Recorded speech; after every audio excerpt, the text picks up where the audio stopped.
রমজানুল মুবারক আমাদের সামনে, 12টি মাসের মধ্যে শ্রেষ্ঠ মাস রমজানুল মুবারক।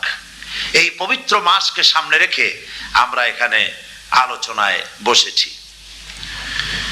এই মাসটির আল্লাহ পাক এত বরকত দিয়েছেন,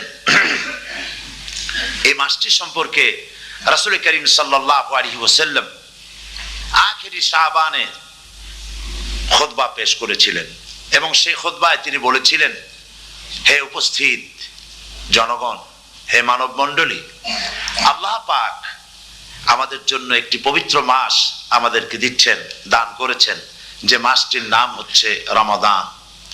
রমাদান হচ্ছে রামদুন, রা মিম দত, রাম ধাতু থেকে উৎপত্তি, এর অর্থ হচ্ছে জ্বালানো, পুড়িয়ে দেওয়া, ভস্ম করে দেওয়া।